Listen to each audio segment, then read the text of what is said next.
Sanibonani wengane zakwethu ugodole niyalwazi udaba wankomgodolo umfana.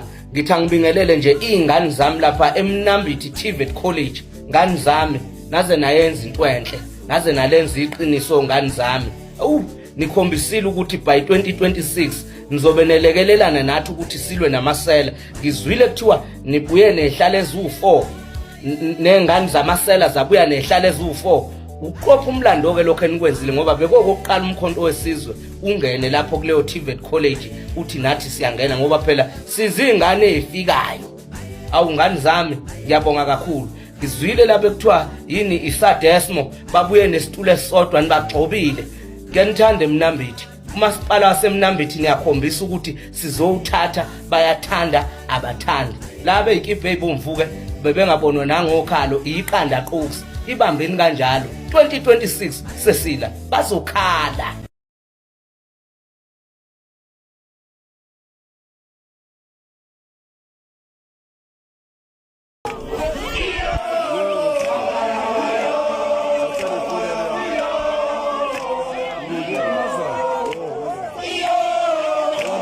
Totally,